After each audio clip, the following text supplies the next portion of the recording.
Hello, everyone. Welcome to the second lecture of the Michelle Smith Lecture Series. Normally, I would say welcome to Mount Vernon. Instead, I can't quite do that. I'm welcoming you into my dining room on Capitol Hill in Washington, D.C., and we'll be joined this evening in a conversation about his new book, Franklin and Washington. I almost called it Washington and Franklin, Ed. I guess that would be a mistake I'd be apt to make. Franklin and Washington, the founding partnership, by Ed Larson, who is the Hugh and Hazel Darling Chair in Law at Pepperdine University. Before we start the conversation, let me thank everyone who's tuning in. Many of you are subscribers to the lecture series. Many of you would have attended our first lecture with Jonathan Horn, Washington's End, in person and at Mount Vernon, which feels like an eternity ago. But we now have a new format where we'll be doing these conversations virtually and streaming into the comfort of your home from the comfort of my home and Ed's office, if I can guess where he is in Malibu. I do want to thank the Robert H. and Clarice Smith Foundation for funding this lecture series. Every year we bring 3, sometimes 4 of the finest books to you in a conversation with their authors. I'm thrilled to talk to Ed Larson about this book. And I'm going to start, Ed, with a fairly straightforward question. I know you first and foremost from a book that I've actually taught a couple of times about the Scopes Monkey trial, and you know this book well, Summer for the Gods, a wonderful book that you wrote. And I want to ask you, what brought you to the founding, and why do you keep coming back to it? What attracts you to the founding period with books like this? Well, I'm both first, let me say thank you for having me, at least virtually, back in Mount Vernon. A few years ago, I was in the inaugural group of fellows at the library and got to live there on the grounds. And that was truly a treat. That led to my book, Return of George Washington. And I was looking very much forward to a return of Ed Larson to Mount Vernon for this talk.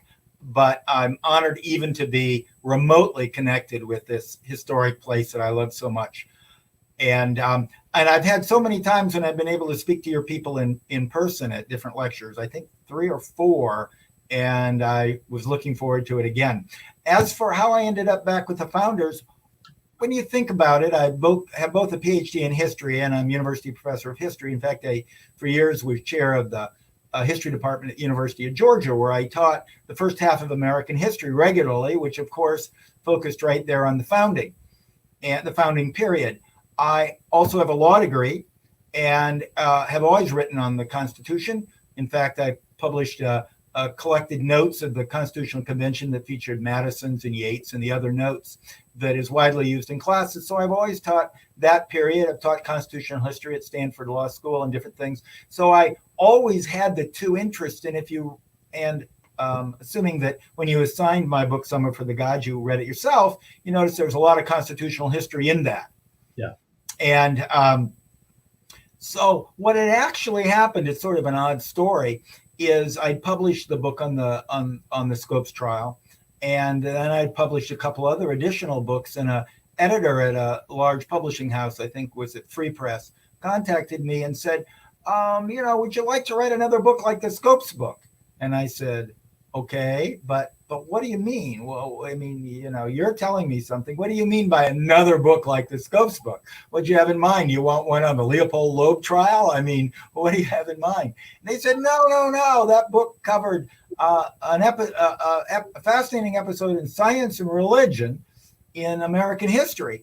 And I figured maybe there's another episode like that you could talk in a very focused manner, and then read it. What I really did is the Scopes trial became a vehicle for really talking about 20th century, 1920s social, political, cultural history.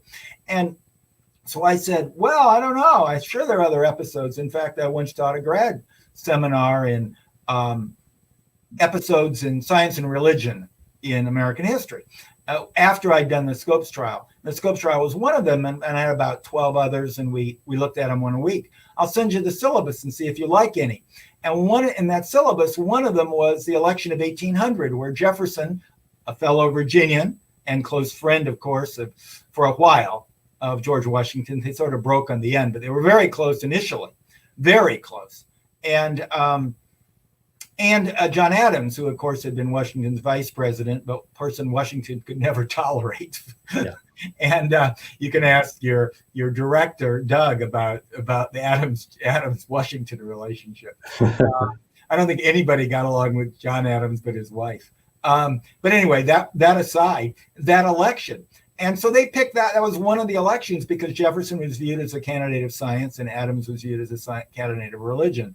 At least that's what they were portrayed. And so they picked that one. They said, why don't you write about the 1800 election? And I thought, well, that's interesting. Nobody's ever written about that. They'd written about that in concept, about the rise of partisanship. But every book about the 1800 election before mine was really about the rise of partisanship in the 1890s. Wonderful book. Cunningham's book's my favorite, but there are a lot of really good books. Susan Dunn, a lot of people have great books about that period. But nobody had really focused on the election as a blow-by-blow event modeled on that wonderful book about the election of 1960 by White. And so I did that. And the result was a magnificent catastrophe. Well, the book was probably a catastrophe. I don't know if it was a magnificent one. But anyway, it was very popular. And so that got me back in the colonial period writing about that. And of course, Washington features prominently in the first chapter of that book before he dies in 1799 and in the lead up to the election. And so that got me back in the colonial period. And it was wonderful because I taught that and the book was well received. And so there came more. And then came the wonderful opportunity to spend a year at Mount Vernon, which led to the return of George Washington, which covers the period from his stepping down, his historic stepping down as leader of the revolution, and until the time he is elected as president, covering those pivotal 6 years when he turns out to be the key person in the movement toward a constitution, a role that was sort of not fully appreciated, how important Washington was for that, how critical, how central he was. And so that brought me back again. And then in a way, I then had two books in a trilogy of the founding period. I had the election of 1800, which sort of completes the founding period and makes the American Republic what it is today with partisan elections. I had the run up to the Confederation period, the run up to the Constitution, which is sort of the middle period of where we draft the Constitution. And then this, with Franklin and Washington, I can move back in time to all those incredible episodes from the French and Indian War, which shaped Washington. More than anything, the French and Indian War shaped who Washington was. And then you had the period of the gradual deterioration of the relationship between Britain and the colonies, where both Franklin and Washington were playing complementary, but distinctly different, because Washington was here and Franklin was there. And yet they were coming to exactly the same conclusion, that America needed to be independent. So they, along with John Adams, who was really a hero of the early movement, maybe you might add Richard Henry Lee, if I want to include Virginia, James Otis, a few others, Sam Adams, of course. They were early leaders of the movement for independence. They recognized before others, before Dickinson, before a lot of other people, that America had just grown apart and needed to be its own separate country. And so Washington and Franklin could stand in for a larger group. So I ended up with and so many of the realizations that Washington and Franklin came to were then materialized or incorporated into the Constitution and the First Republic. So that's great to tell the whole story. And you've answered my question of why these two, as opposed to Washington and someone else, or Franklin and someone else. Finding these two, you find them in the center of that entire arc from the 1760s through the founding of the Republic.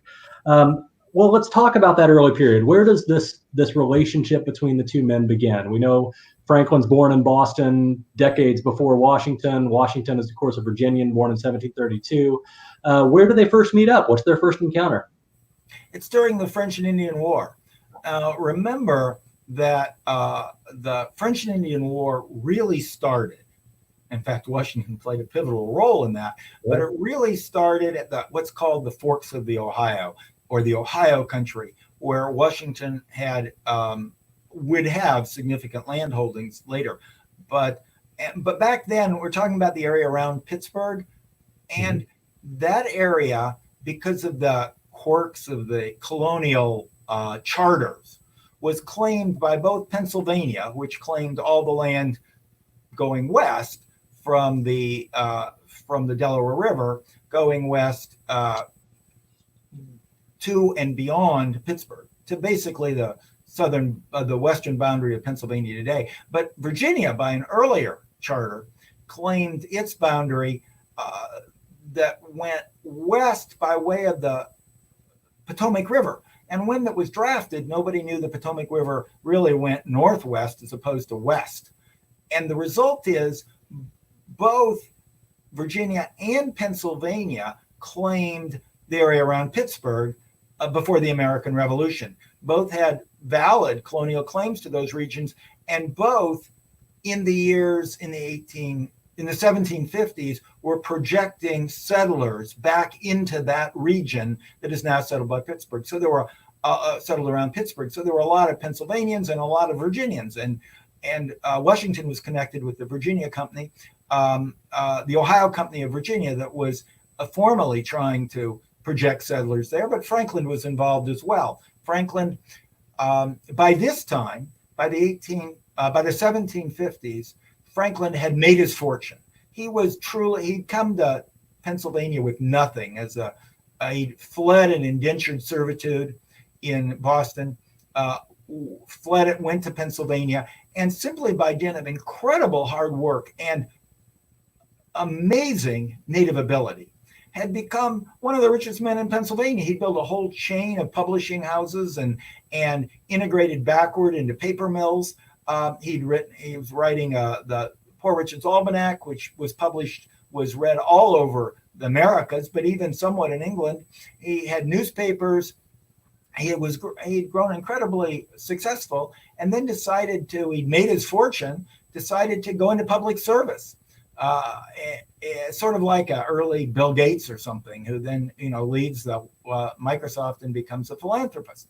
And among that, he went into politics, and he basically became the leader of the opposition party in the Pennsylvania colonial legislature, the majority party being the Quakers, and he was the leader of the opposition party. Well, when the French and Indian War comes, of course, what had happened is the French decided to try to link up their colonies in Louisiana and Quebec by taking over the Ohio Valley. So they moved their forces into and built forts at Pittsburgh, but were building a whole chain of forts right in where the Virginians and the Pennsylvanians were settling. And they allied with the Indians and started attacking these settlements. That's how the French and Indian War began, a battle over the forks of the Ohio. Well, when the Native Americans went on the attack and started slaughtering Pennsylvanians, the Quaker legislators left the legislature because they couldn't fight. They were pacifists, and turned basically the government over to Franklin.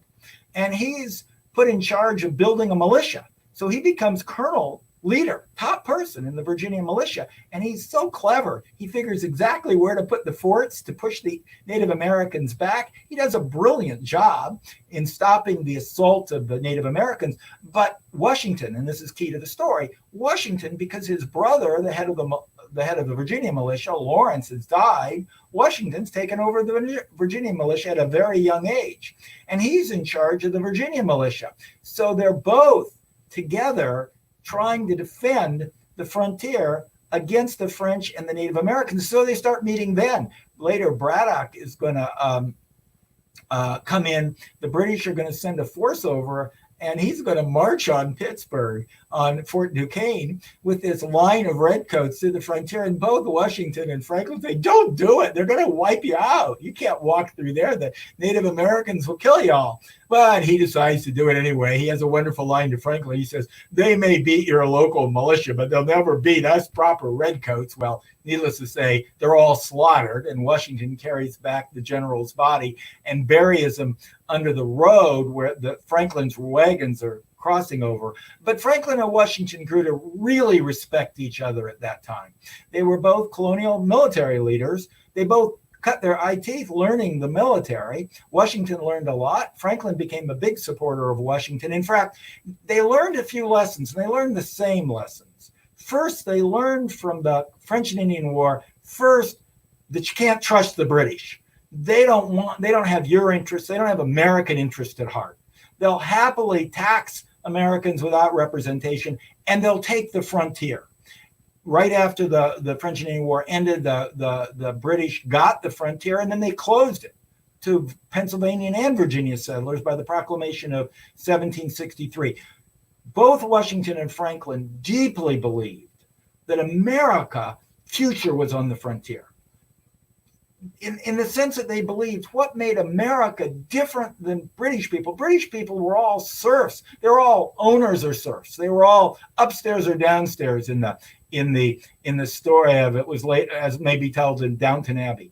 And they didn't want America that way. They both believed in the opportunity of making your own economic freedom, individual liberty. And they thought that the key to that was America's key to future was the frontier. Washington had made his fortune on the frontier by investment. Franklin, remember, had gone to the frontier in Pennsylvania and got his liberty.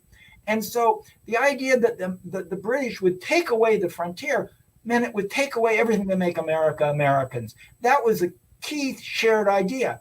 They had learned to not trust the British. They also had learned that the only way Americans could win was the colonies were unified. Famously, both during the French and Indian War, both Washington and Franklin called for unity. Franklin famously in the Albany Plan of Union that he pushed at this time, but he also made the first political cartoon ever drawn in America for his newspapers that shows a rattlesnake, American rattlesnake, cut into pieces, each with a different state's name. But if you look at that published in the Pennsylvania Gazette, actually the published edition of that, it is surrounded by Washington's journal of going to the frontier and fighting the British. So Washington and Franklin are united on the very page of Franklin's famous cartoon and Washington's journal of so they worked, and finally they learned America had to be unified. That's shown in the Constitution and the Revolution. They can't trust the British. And finally they learned that maybe we can beat these British. When they looked at what had happened on the frontier, they realized, Washington's Virginia soldiers actually fought better than the British at that battle where the great defeat outside Pittsburgh.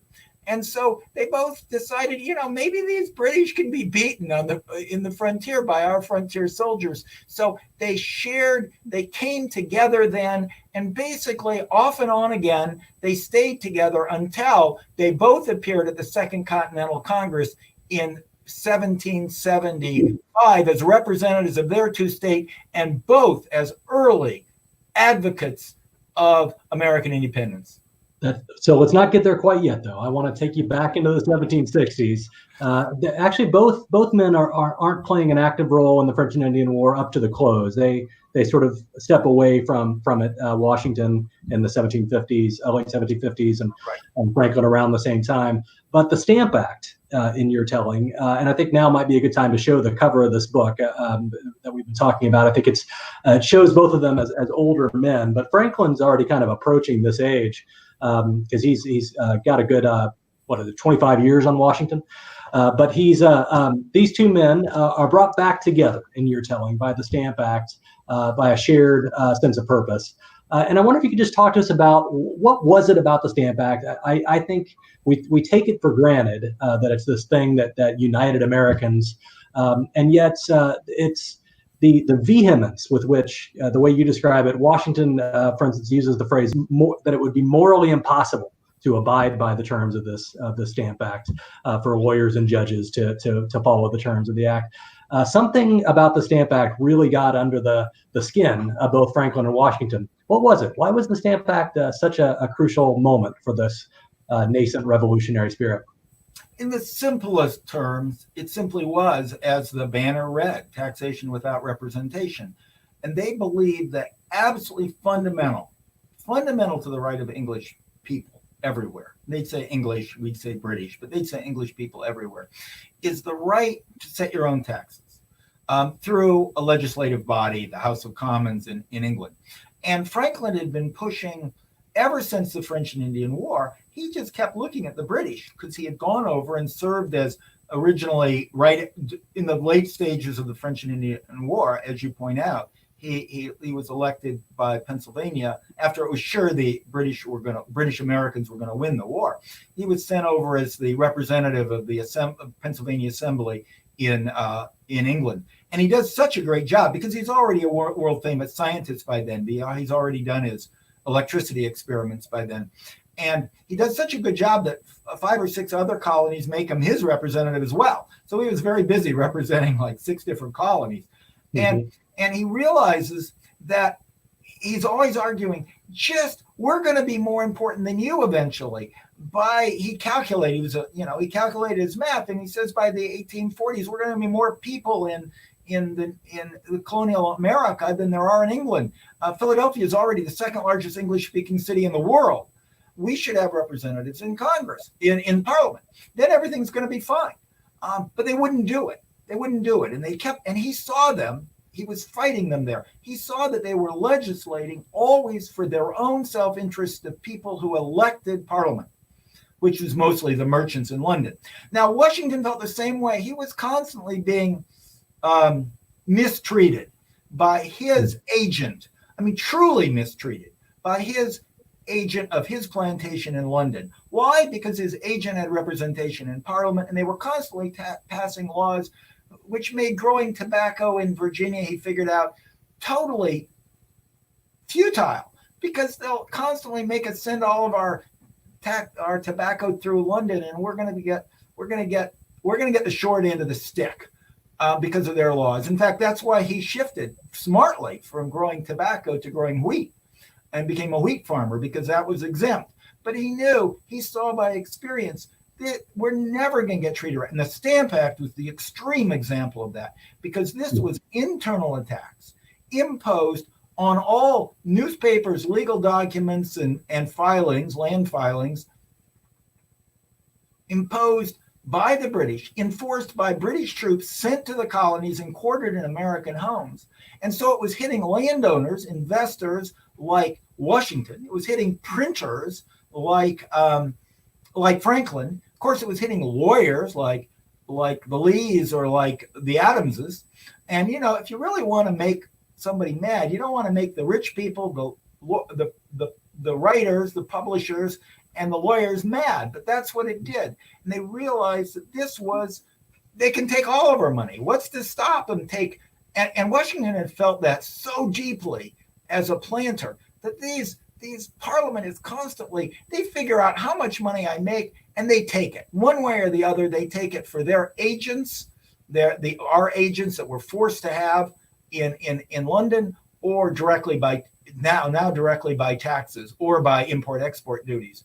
And the result is we had lost our economic freedom and our political freedom. And that's what makes English people, they thought. And the English are taking away our most fundamental rights.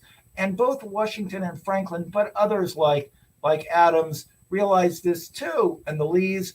And there's no turning back. And the result is we're going to have to get home rule or independence. So there's a through line then from the 1760s into the 1770s, largely because British policy remains unchanged. They scale back the taxes. The Stamp Act is, of course, repealed, but they keep the principle is maintained, right? A parliamentary sovereignty and the power to tax the colonies. Of course, there's a famous tax on tea, leads to the Boston Tea Party, leads to what the Americans would call the Intolerable Acts. And I wonder if you could talk to us a little bit about the sort of prelude to to the actual revolution. When we get into the 1774, 1775 period, what are Franklin and Washington doing? What are their roles in the earliest moments? Of course, they don't know that independence is around the corner, but they may be sensing it. Where are Franklin and Washington around the time of 74, 75? Well, in 74, Franklin was still in London as colonial agent, and was world famous already for his works in science and his writings, his various writings, which were well known. And Washington was tending the plantation very successfully, mind you, in Mount Vernon. And then with these acts like the Stamp Act, they become radicalized. And Washington, a principal influence on him was his neighbor, George Mason. They fell out later, but at this time they were extremely close. And George Mason was really a remarkable person. He was a bit of a recluse, I think that'd be fair to say, but and a bit of a conspiracy theorist, it might be fair to say, but he took what was then called the Whig view that these Hanover monarchs, these German monarchs, George the Second, the Third, somewhat George the First, were conspiring to become absolute monarchs. And they were first taking away the rights of the colonists, and then they'll extend it to take away the rights of British people everywhere, and institute a Hanoverian monarchy.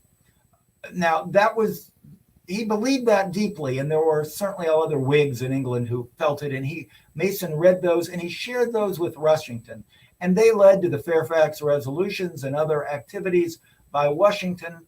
Washington became a leader.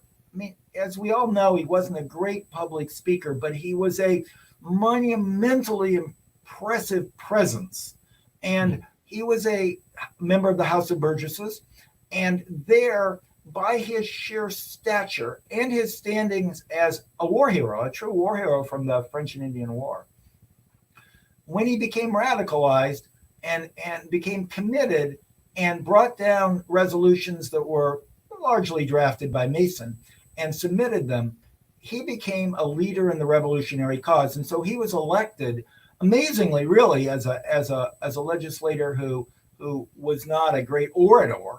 He was elected as one of Virginia's delegates to the first Continental Congress. Franklin was still over in England at this time, but because of his role opposing the Stamp Act, the British decided to make an example of him and bring him before a committee, and parliamentary committee, and absolutely savage him.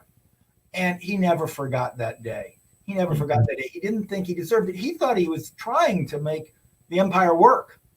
And he then just basically broke. And when he came back when he sailed back, when he realized that there was no more opportunity to bring the places together in England, he came back and he arrived just as the Second Continental Congress was meeting. Washington had been elected to the Second Continental Congress. Then in the run-up to that, the battles of Lexington and Concord occur because the British had imposed, as you mentioned, after the Boston Tea Party, the Intolerable Acts on Boston, closing Boston Harbor, and that led to the militia surrounding Boston.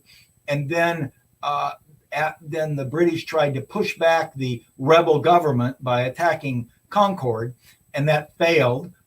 With the militia attacking the British on their way back in the Battle of Lexington and Concord, and suddenly war was on. By this time, Washington had already formed a local militia in Fairfax County and been elected its leader, along with a couple other neighboring counties. And these were rebel militias as opposed to the official British Virginia militia in the state of Virginia. And Franklin comes sailing home just in time for the Second Continental Congress, and there they meet together in May of 1775, when this famous, historic Second Continental Congress, which meets throughout the beginning of war, and later adopts this is the body with representatives from all 13 states that at Franklin's urging, chooses Washington as the commander-in-chief, and chooses Franklin as one of the people who write the Declaration of Independence, and then choose him to be America's delegate ambassador to Europe, trying to negotiate much needed financial support and military aid from the French and the other governments in Europe. So there we've got Washington and Franklin bound together, bound directly together as in the two most important positions, the two key positions for the American revolutionary cause. So we know that Washington, as you mentioned, becomes commander-in-chief and is also by 1777, people are already using terms like father of his country. I mean, the role that he played as a unifying figure, absolutely indispensable. But I wonder if you could talk to us. I think people, the Mount Vernon audience in particular, know the importance of Franklin in broad strokes. But next to Washington, he may have been the most important person that helped the Americans to victory because of who he helps bring into the fold, which is the French. Talk to us about Franklin as a diplomat. What do we know about him? I think he's been called the greatest diplomat America ever had. What can you tell us about his diplomatic style and what Franklin was able to do? Yeah, many historians of diplomatic history almost universally say Franklin was the most important diplomat, the most successful diplomat in American history. But also, if you look, it doesn't matter who you look at, all the scholars, Gorton Woods, you name them, who write about the American Revolution, agree that the two essential Americans were Washington and Franklin. That without them, without both of them, the American Revolution would have failed. That everybody else was possibly replaceable. You could have made it without an Adams, without a Jefferson. Not that they weren't important. Nathaniel Greene was certainly important. Henry Knox was important. But that Washington and Franklin were the two essential ones. And with Franklin, it actually begins a little sooner because Franklin and Washington were the two military heroes, as it were, at the Second Continental Congress. Franklin, of course, had led the the Pennsylvania militia, and Washington, the Virginia militia during the French and Indian War. And they're appointed to all the war committees, in fact, all the committees at first. And when Washington's promoted head of the military, Franklin basically runs all the war committees. And so he's meeting with Washington regularly. He goes up, the poor guy is like in his 70s, and he goes up with the invasion of France. The invasion of Quebec into Montreal. And also meets with Washington, meets with the peace delegation and with New York, meets with Washington in the siege of Boston up in Cambridge, Massachusetts. Together, they both agree that we can't have a bunch of state militias. We need to have an organized, single Continental Army operating under the command of one general, that is Washington. Franklin, even when Adams breaks and tries to undercut Washington, Franklin is always committed to Washington as the leader, and not Horatio Gates, not anywhere else. And then when Franklin goes over to France, he is the one person with stature. Now, Washington becomes a hero in France too, but Franklin is the one person with the stature that makes the revolution, because of his scientific history, because of his electricity. He's one of the greatest scientists in the world. And he has the dignity and the stature to get the French, who logically, why would a monarchy want to support a revolution? Well, certainly they're in odds with England, and the friends of my, the enemies of my enemies are my friends. That's true, but also it's a precedent for revolution and republicanism, which of course comes back to haunt the poor French king, Louis XVI. He loses his head over the whole matter. But despite all that, Franklin manages to negotiate not only an endless supply of money when the poor Continental, the poor American government couldn't raise money to save its life, but also the troops. He organizes the French troops to come over and the French Navy that which are essential in battling with Washington, first around New York, with the Navy, with the Army. But then the Navy, of course, Franklin arranges the Navy to come over and led to the Battle of Yorktown, Washington's other great victory, along with the crossing the Delaware and the Battle of Trenton and Princeton. The other great victory, of course, was Yorktown. Well, in Yorktown, there were more French troops than there were American troops. And there were more, and the French Navy was key to having beaten back the British Navy, was key to bottling up the Cornwallis on the Yorktown Peninsula. Well, those were all orchestrated by Franklin. Also, all those wonderful generals that from France, officers from France like Lafayette, and the various generals from Poland that were absolutely, Polanski and others, that were key to Washington building an effective army. Every single one of those was vetted first by Franklin. They all went through Franklin, and Franklin said, hey, this guy might be useful, and sent him on to Washington with a letter saying, it's ultimately up to you, but this guy might be a good addition to your troops. And so all of these key soldiers from Europe originally came through Franklin, and Franklin, of course, discouraged many of the ones he thought would be less useful. And so there was this working relationship that, they had to work together because you had to know where these troops had to go.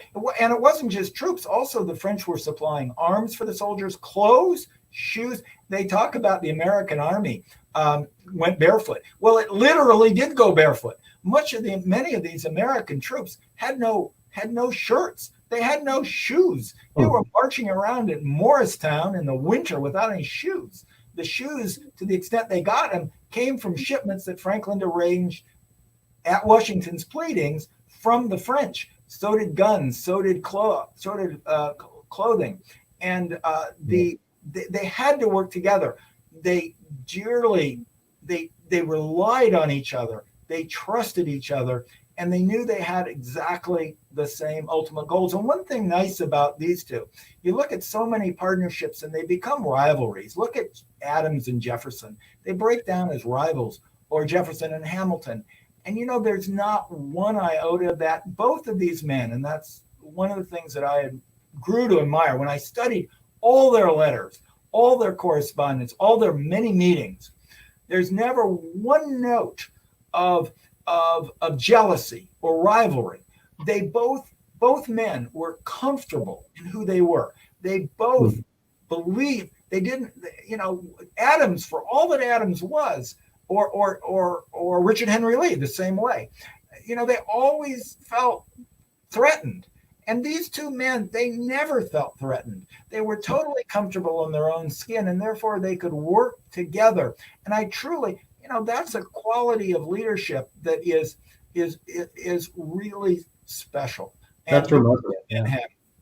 So one of the great things about this format, Ed, is we have an opportunity for people to ask questions to you through the they'll be coming in and they'll pop right up. And one of the ones that popped up that I, as you were talking about Lafayette, I noticed you were naming a lot of people who did share one thing in common. They were Freemasons: George Washington, Ben Franklin, Lafayette. A lot of the other generals, including the international ones, had that in common. Could you say something about the Masonic background, maybe any relevance to their own approaches to the world? But also, this question I like specifically: did they ever actually attend any Masonic event together? Do we know that? It's a wonderful question. And they were both more than Freemasons. They were the leaders of the Freemason movement in their respective states. Mm-hmm. They were not just another member of the Masons. They were at the top. And they both viewed being Freemasons, because neither were conventionally religious. They both had a tremendous belief in Providence. Washington thought Providence had saved him and marked him for his great role in the Revolution. And actually, Ed, I'm glad you brought that up. Another question came in from Adam Carmen, who asked if you could talk about the religious beliefs of both of the men. Yeah. So you're talking about Providence. Go on. Tell us about this. Yeah, and this ties in with their Masonic beliefs, because being a Mason back then was more than just a club, a lot more than just a club. It may still be, But so they both tremendously believed in providence. They weren't conventionally religious. They're both children of the Enlightenment. Washington famously stepped down as a on the vestry of his church at the beginning of the Revolution and never again took communion because he didn't think he could take communion. Franklin grew up in a very religious family, a Puritan family, and grew to have questions. And at times he might have been a deist, but certainly by the time these people were working together at the Constitutional Convention, they would both be considered providential theists, with one term used for them. Unitarians might be another term. They believed that providence had set off, they both deeply believed that providence had set off America for greatness, and that there was some sort of God behind it all. And the Masonic movement fit into that because for both of them, Masonic movement, they were very active in it. It provided both of them with a larger group to which they could relate and have deep, almost spiritual bounds.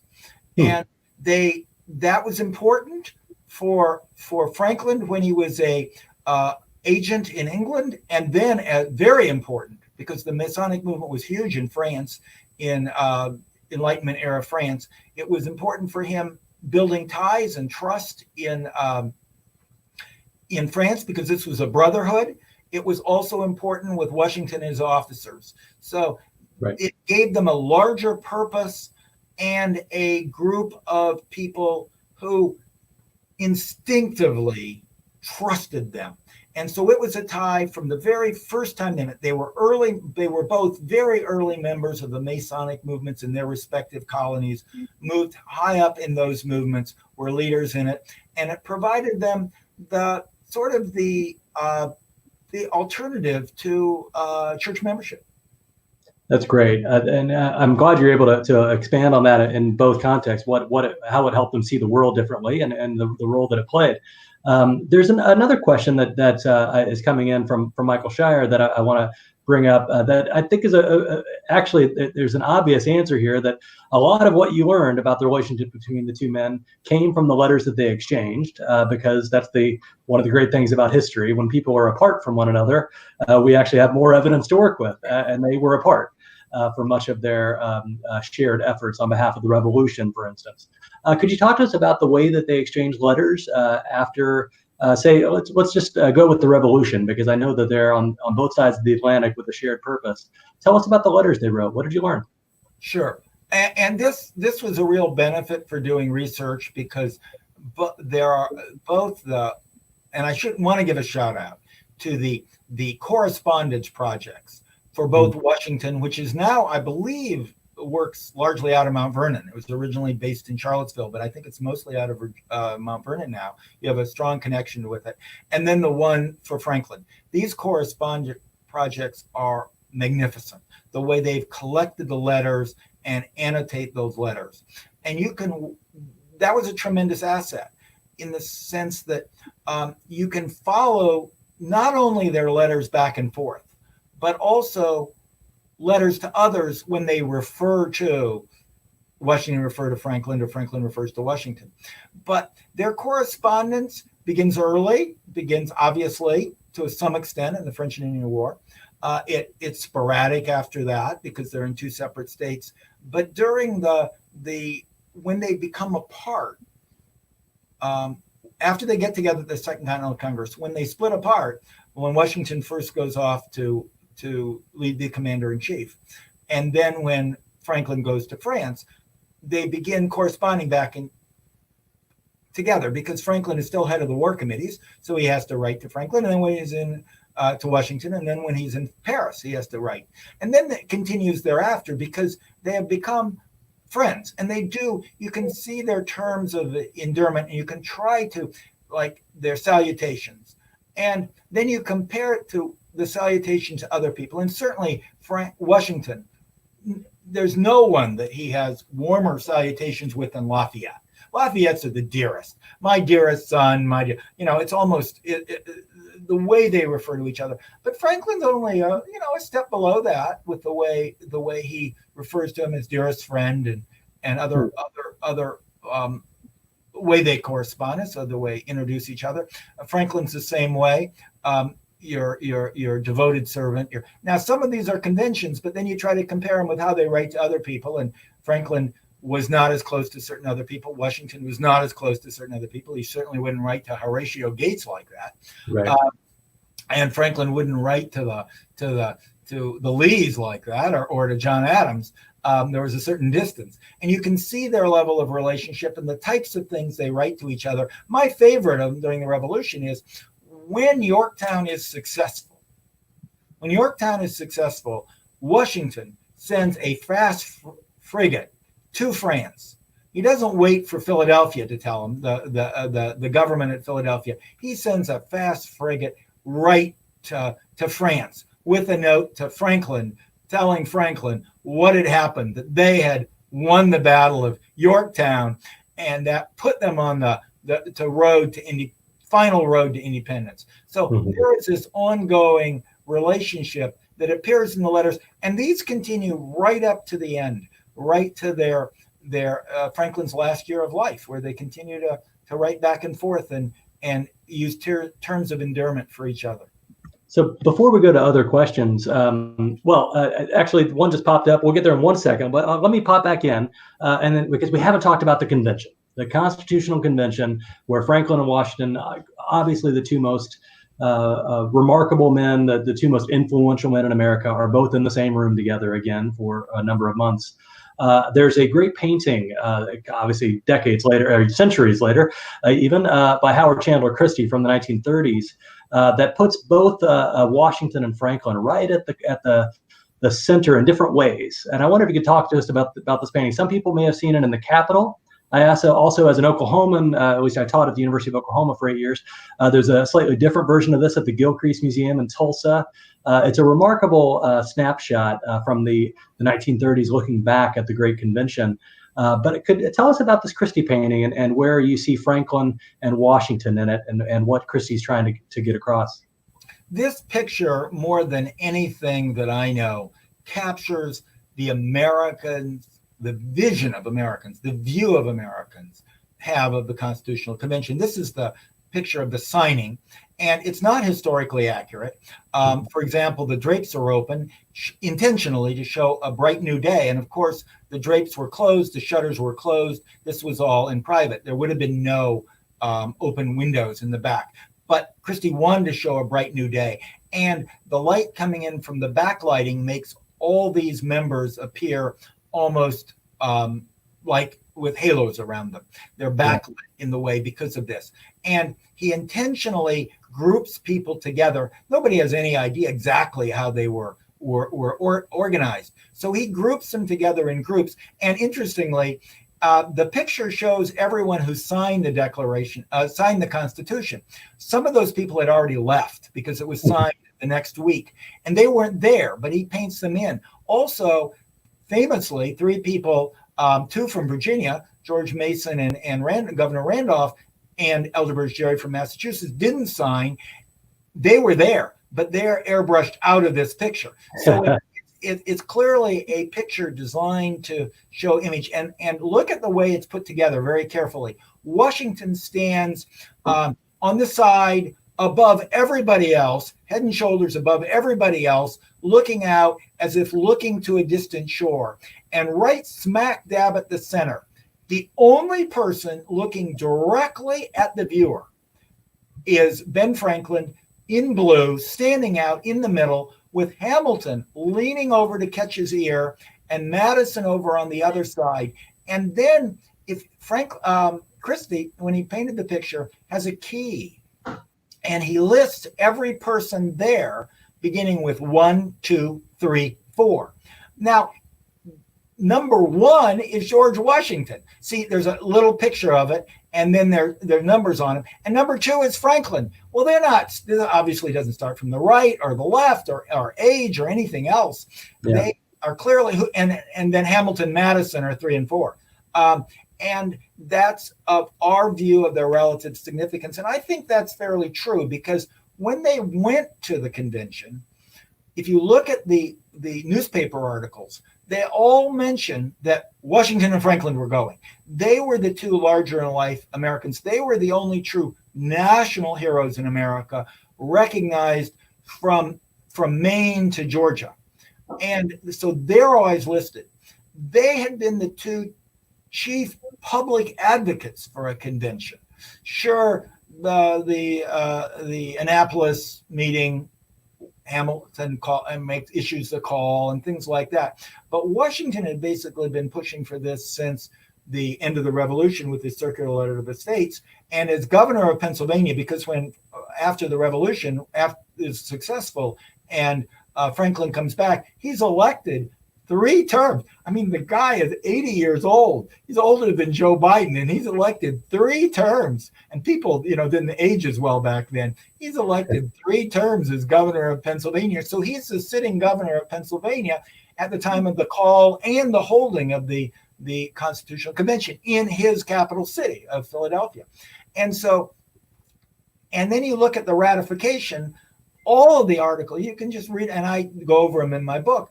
The letters everywhere, the advocates of the Constitution, they all say, well, if Washington and Franklin gave us this, who can doubt it? And that's the Federalist main plea, that these two people wanted it. And in fact, to show that, when Washington goes up to the Constitutional Convention, and he is, of course, a huge star, he's the most awaited delegate other than those already there, because Franklin was already there. When he gets there, that first day after he drops off his bags at Robert Morris's house, he immediately goes to Franklin's house, goes to the Franklin's home. The first thing he does, and meet with Benjamin Franklin, and Franklin gives him a tour of his house. They sit down together. Franklin, was not a big drinker, but had learned to like wine when he was, and become very good at connoisseur of wine during the French Revolution when he was served in Paris. Of course, Washington loved wine, and so they had wine together under Franklin's famous mulberry tree out front. A scene also captured in the Capitol building, and together they negotiate, because they know they are the two key delegates. It's whether this is going to make it or not, because there's a lot of opposition to a new constitution, and they both had similar goals. They both had been saying right along that we need a central government that has certain essential powers. Oh, many things can be left to the states, but the central government, and on this, Franklin and Washington saw eye to eye, that the central government had to have power over international and interstate commerce. They both deeply believed that. And the Articles of Confederation didn't have this power, and it was leading to economic chaos. They thought that the central government had to have control over the frontier, because they both, as I said before, believed that the future lied on the frontier. And when that was left to the states, well, no state had the wherewithal or the force to defend the frontier, and the Native Americans were pushing back into Georgia, pushing back into Western Pennsylvania, the Ohio country. They both thought the central government had to have that power. They both believed the federal government had to have power to raise revenue, because it didn't raise revenue to get and spend tax money for the general welfare. And they thought it needed power over a central armed force that would defend the frontier and defend America, and also over foreign policy. Well, that's what they set out to get, and that's what they got. So this is as we're nearing the end. I'm glad we're at least getting close to 1790 when the friendship ends. But I do want to go back to questions, and Brandon's question is a good one. I won't ask you to reflect on Washington's weaknesses. I choose not to, but I will ask you to reflect on Franklin's weaknesses as a public servant. Was there anything about Franklin that he didn't do well, or that he didn't get right in his years of public service? It's an interesting question, a good one to ask a biographer who, frankly, this is a very positive biography, a positive appraisal of both men.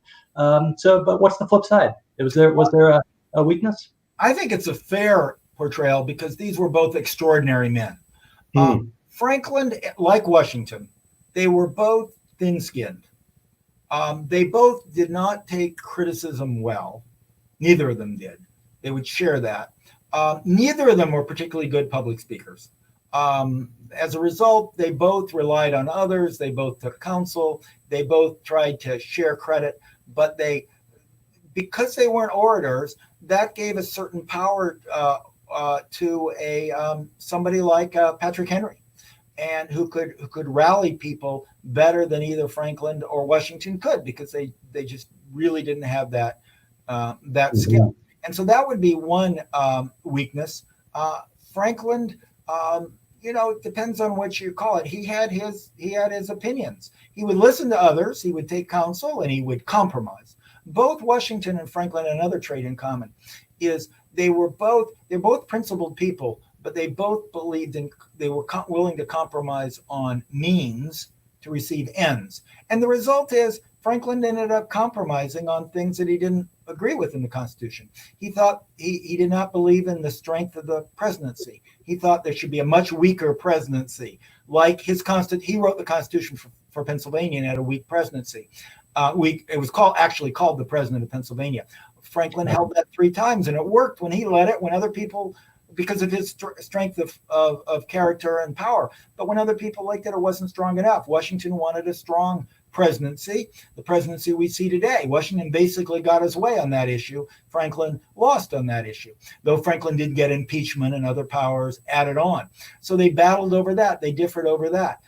Franklin probably didn't push hard enough on slavery. Franklin was president of the first abolitionist society in America. He was deeply opposed to slavery.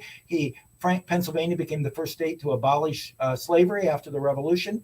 But he chose not to push too hard because he wanted the Constitution to work. And he thought, well, we'll never get the South in if the Constitution is going to abolish slavery. So he ended up compromising on that position. So you can look in these things as strengths or weaknesses. He then, once the Constitution is passed, he then pushes Congress to try to abolish slavery as fast as he can. And he petitions Congress, but he only lasts a year longer before he dies. So let's go to another question, and this is one that I think is coming from teachers. Mount Vernon, as you know, has an active effort to work with teachers, summer institutes, residential institutes where they come and spend a week in Mount Vernon. Not quite the full year that you got to spend, Ed, but still a pretty nice time. And this question is, if you could impress on students of history one thing about this Franklin-Washington relationship, what would it be? What's the one takeaway you might want to share with teachers that they could then share with their students? Leadership. These people were both models of leadership, and a leadership that works in a democracy. They both deeply believed that the only way a democracy can work, a republic, they call it a republic, was a republic, could work, is both the people and the leaders have to have virtue, and they have to be willing to work together. They have to be willing to listen. They have to be willing to compromise. They both were big believers in compromise on means to affect principles. But those principles were political and economic liberty. There's individual liberty, both economic liberty, economic freedom, property rights. They both believed deeply in property rights. They both believed in liberty of conscience, liberty of political liberty. And so they could work together as leaders. And that was the sense of their relationship. And they are models, I believe, for leadership studies. And leadership studies is, I think, an important thing to share with students, the importance of Republican virtue, civic virtue, that we all need to be citizens of our republic. We need to know how our laws work. We need to vote. We need to be corporate citizens who are willing to step forward and, well, as Franklin famously said, all hang together or we'll all hang separately. So there's one in your epilogue. You actually you bring out an icon, an object of real historical significance that I think we may even have a shot of it. It comes from the Smithsonian.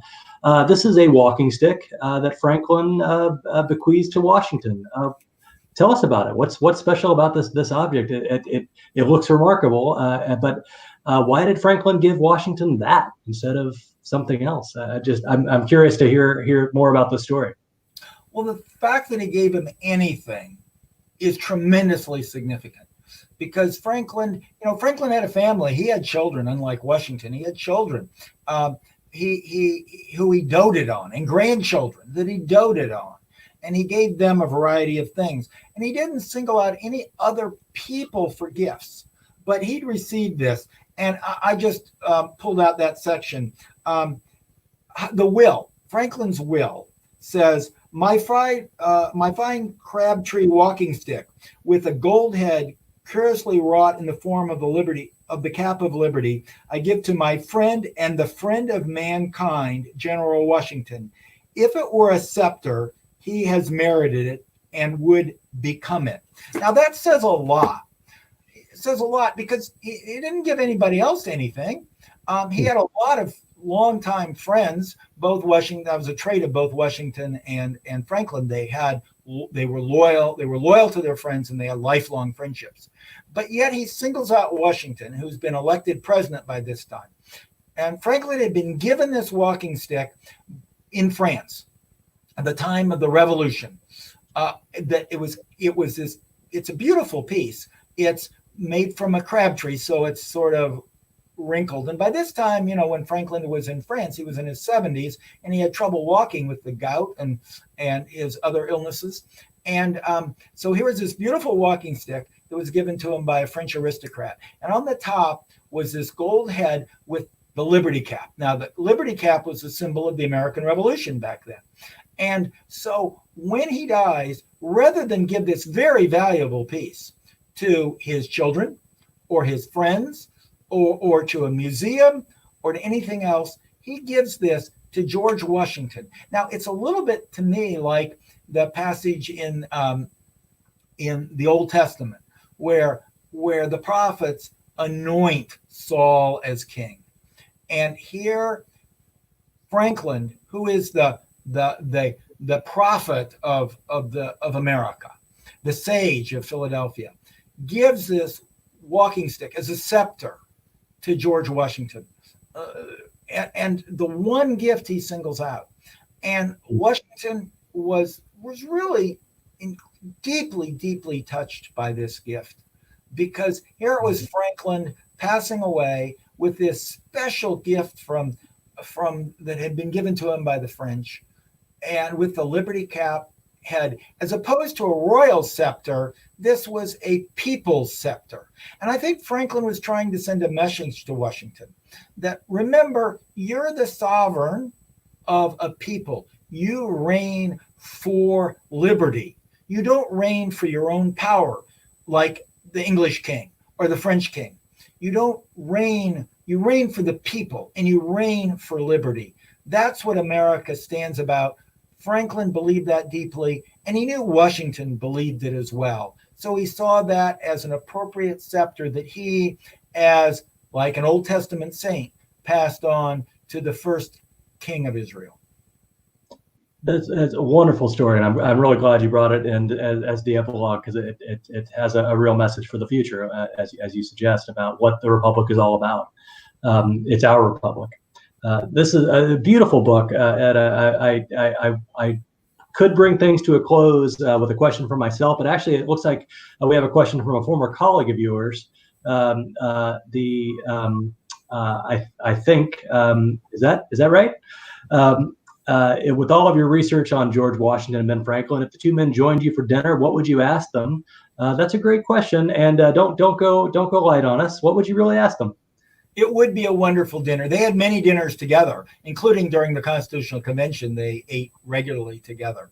And I would trust that Ben Franklin, when he met with that first dinner during the Constitutional Convention with Washington. He knew Washington liked porter, and he opened a cask of porter that he had, which is a dark beer, a people's beer, which is important, a people's beer that had been sent to him from London. He had from London. He opened the cask and they shared it together, and they both agreed it's the best porter they ever had. And so I would hope that we would be having that sort of meal, a friendly meal over a nice glass of beer. And Washington was a tremendous storyteller. I had said he wasn't a great speaker. He wasn't a great public speaker, but because he had those false teeth. But he was a great storyteller, like Reagan in a way, but his stories were not about Hollywood, but they were about the actual Revolutionary War. And people loved his stories.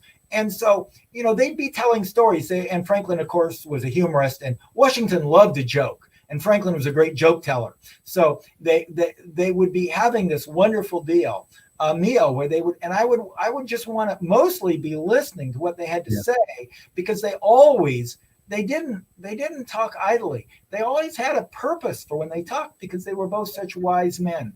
But I would ask them what their hopes were for America, what their dreams were for the world's first continental republic. They both viewed it as a model for the world. And what are their dreams and their hopes for all of humanity, and how they would hope that America would build on this liberty that we cherish, how we would build on it, how we preserve it against the constant threat. They knew that the American form of government was fragile, how they would preserve it into the future, and how it could be extended throughout the world. Indeed, interestingly, as soon as they leave the convention, Franklin sends the Constitution over to some friends in Europe and says, you might want to all get together and do this in Europe, have one big republic, just like we're doing with our states. And Washington, of course, very much would write over to France that the American government could be a model for you. And he was devastated by the French Revolution. So I would ask them how they could see that this American system that they forged could be preserved and propagated throughout the world, because I think it's their greatest gift to humankind. Wonderful. And this is, again, I really enjoyed the book. It was a great opportunity to get closer to both men by seeing them in their relationship with one another. Thanks so much to everyone who joined us here tonight. This has been a real thrill. Normally I can see your faces and I can hear your applause at the end of the day to tell the author what a great job he did. We don't have that tonight, Ed. I think we're going to have to imagine that. Great. So someone is giving us a verbal thumbs up. Thank you, Jan. I really appreciate it, because the feedback is one of the things I love, because the people who come to Mount Vernon know so much about history and they care so deeply. I hope you'll have me in the fall or have me back sometime. Oh, we absolutely will. It's such a wonderful thing, and it's the people who come there that make it special. Well, thank you for joining us from the West Coast.